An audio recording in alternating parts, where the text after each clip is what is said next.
welcome back mga master. Day dive tayo muna ngayon. At wala tayong pang ulam.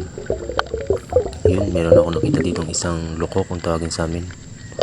Nandito parrot fish mga master. Ito yung masarap na pang ihaw. Sarap din kahit anong luto to. Ang masarap dito yung mga master, yung atay niya. Ayun, thank you Lord at nakaisa na. Dalawa nga pala ang tawag sa amin ito master sa pares, ayugot, kasi kung maano yung kanyang ipin ay tumutunog mga master, no.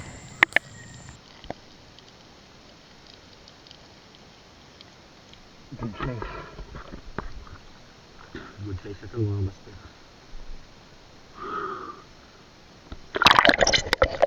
At dito mga master, nakakita na naman tayo ng isang loko, tawagin dito sa amin. Yan, sa pool mga master. Thank you Lord at meron na tayong pangalawang isda. Ito yung pangalawang isda natin sa araw na ito mga master. Loko. Ewan ko kung anong tawag sa ibang lugar nyo dyan. Kung anong tawag sa lugar nyo mga master, yung isdang yan.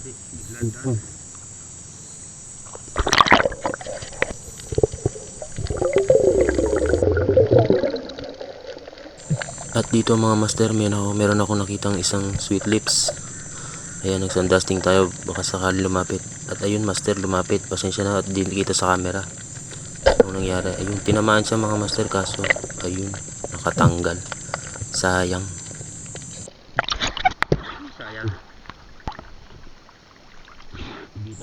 At ito na nga mga master. Ito na yung hinahanap talaga natin. Isang pugita.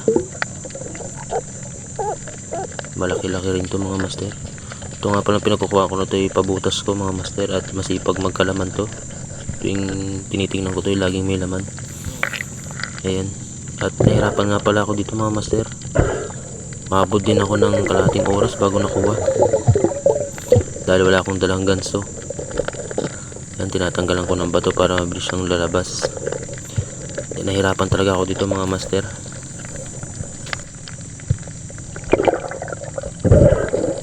Kasi sa araw mga master ay napakahirap palabasin ng pugita, pero sa gabi ay easy lang palabasin yan.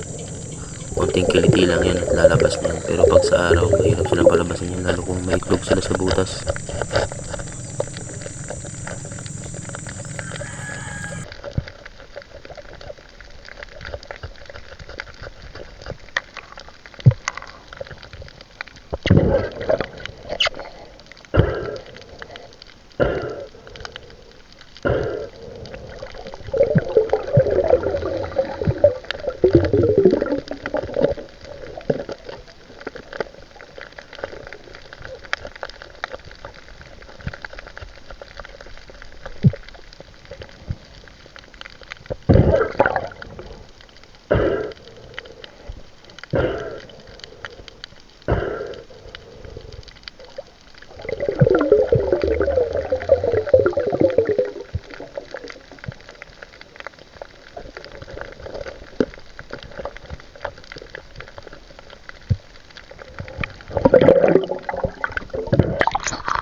At dito mga master ay grabing pagod ko na, matagal-tagal din ako papahinga sa taas.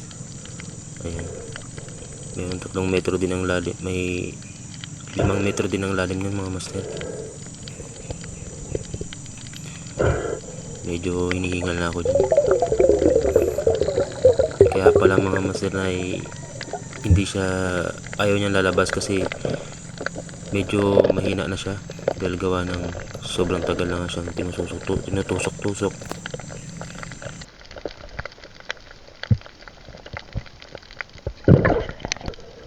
At finally mga master, ito na nga,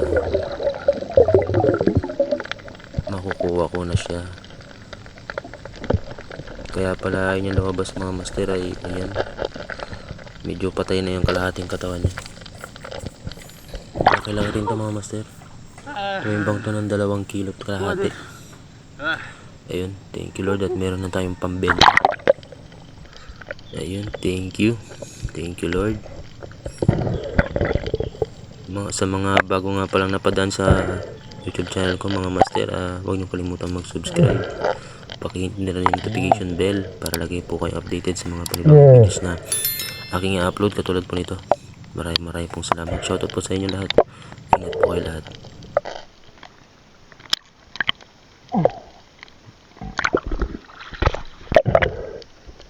At dito mga master, meron ako nakitang isang uri ng lapo. Kung tawagin sa amin dito ay Sambales ay tutoklo. Ayan, sapul. Di man siya ganong kalakihan pero goods na pang ulam yan. Thank you Lord. Dagdag tayo sa isda natin. Marami na nga pala tayong napana dito mga master, kaso hindi natin na-videoan yung iba. Kasi medyo nagtitipid tayo sa camera na bilis malobat. At ito, pauwi na tayo. Ayan, marami-rami rin yung isda natin. Tayong pang ulam yung isda, tapos yung pugita ipang bebenta natin yan para meron tayong pambigas. Thanks for watching mga master. Ingat po kayo lagi.